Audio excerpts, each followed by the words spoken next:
السلام علیکم، کیسے ہیں آپ سب؟ امیدیں دعائیں سب خیریت سے ہوں گے۔ میرا نام ڈاکٹر فراز عادل ہے، پلاسٹک سرجن الحمدللہ۔ آپ سے پچھلے موضوع پہ مختلف باتیں ہوئی تھیں، اور ایک پروگرام ہم نے بنایا تھا گائنیکومسٹری کے اوپر کہ گائنیکومسٹری کیوں ہوتا ہے۔ آج ہم اسی کے پروگرام کا دوسرا سلسلہ شروع کرتے ہیں کہ گائنیکومسٹری کس عمر کے بچوں میں پایا جاتا ہے اور کس عمر تک رہتا ہے اور کیوں رہتا ہے۔ عام طور پہ یہ گائنیکومسٹری یعنی کہ مرد کے بچے کی چھاتی کے غدود کا بڑھ جانا ایک پیدائشی لڑکے میں بھی ہو جاتا ہے، جو کہ والدہ کے دودھ پینے کے باعث ہو جاتا ہے۔ خیر، یہ چیز وقت کے ساتھ، عمر کے ساتھ، کچھ ہفتے کچھ مہینوں میں رفتہ رفتہ دھیمی ہونا شروع ہو جاتی ہے، اور جب ماں کا دودھ پینا بچہ چھوڑ دیتا ہے تو یہ نمایاں بھی ختم ہو جاتی ہے، نمائندگی اس کی ختم ہو جاتی ہے، ٹھیک ہے۔ دوئم، اس چیز کا دوبارہ عروج ہوتا ہے بچے کی عمر میں، لگ بھگ 12 سال کی عمر سے لے کے 14 15 16 سال کی عمر میں، ٹھیک ہے۔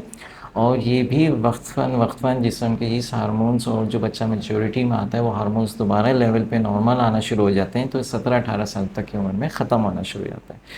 اچھا، تیسری چیز دفعہ یہ عمر میں مردوں کی اضافی ہونا شروع ہوتی ہے لگ بھگ 55 60 سال کی عمر میں، جب ان کے جسم میں دوبارہ ہارمونس کے لیول میں سے تبدیلی آنا شروع ہو جاتی ہے۔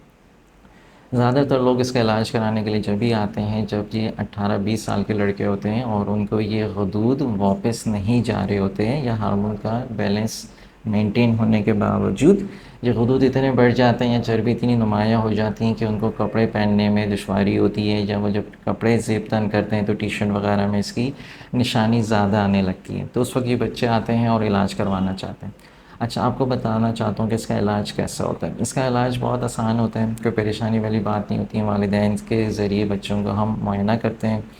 معائنے میں ہم مختلف سوالات پوچھتے ہیں ہسٹری میں، ٹھیک ہے، کہ آیا ان کو کوئی اور جسم میں مرض تو نہیں ہے جس کی وجہ سے یہ ہو رہا ہے، کیونکہ یہ چیزیں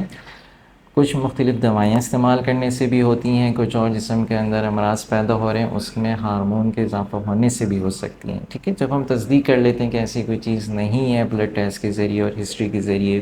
پھر ہم والدین کی اجازت سے بچوں کا معائنہ کرتے ہیں، جسم کو دیکھتے ہیں۔ معائنہ کرنے کے بعد اس کی چھاتی کو دیکھتے ہیں کہ اس میں سے کوئی نشان وغیرہ، کوئی چوٹ کا نشان تو نہیں ہے، یا اس میں سے کوئی اور نقص تو نہیں ہے جسم کی ہڈی میں، سینے کی ہڈی میں، ٹھیک ہے، تاکہ ہمیں یہ چیز سرجری سے پہلے پتہ ہو اور ان کو ہم بتا سکیں۔ اچھا، سرجری کا طریقہ یہ ہوتا ہے کہ ہم اس بچے کو آیا پورا سن کر کے، پورا بیہوش کر کے، یا خالی سینے والے حصے کو سن کر کے، ان کے جسم میں اگر چربی زیادہ ہے سینے والے حصے میں تو چربی کو نکال دیتے ہیں، یا غدود کی ضرورت ہے تو غدود کو نکال دیتے ہیں ان کی اجازت سے، ان کو بتا کے۔ اس میں جو چھاتی میں غدود ہوتا ہے اس میں مردوں کو اس کا کوئی استعمال نہیں ہوتا، وہ صرف خواتین کے لیے استعمال ہوتا ہے جب وہ بچوں کو اپنے فیڈ کر رہی ہوتی ہیں، ٹھیک ہے۔ تو مردوں کا اس میں رہنا سے کوئی فائدہ مند چیز نہیں ہے، مفید دہ چیز نہیں ہے، اس غدود کو نکالنے سے کوئی نقص بھی نمایاں نہیں ہوتے، چونکہ ہماری کتابوں میں لٹریچر نے ابھی تک بتایا ہے، ٹھیک ہے۔ تو اس کا یہ آپریشن بآسانی کے ساتھ ہم چربی کو نکال دیتے ہیں، اور اس کے بعد جو غدود ہیں اگر اجازت ہوئی مریض کی طرف سے، بچوں کی طرف سے، والدین کی اجازت سے، تو ہم غدود کو بھی نکال دیتے ہیں، ٹھیک ہو گیا۔ اس کے بعد یہ بالکل فلیٹ ہو جاتا ہے، سینہ بالکل برابر ہو جاتا ہے، اور اس کے بعد ہم ان کو سمجھاتے ہیں کہ ایک چیز ہوتی ہے گارمنٹس، انڈر گارمنٹس، جو کہ کمپریشن گارمنٹس کہتے ہیں، جو کہ اس جگہ میں مزید نئی چربی پیدا ہونے سے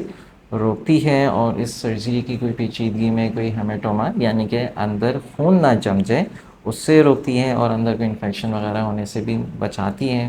اس کے ساتھ ساتھ ہم ان کو بتاتے ہیں کہ صفائی کا خیال رکھنا ہے، بہت زیادہ خوراک وغیرہ کا خیال رکھنا ہے، ٹھیک ہے۔ اور اس میں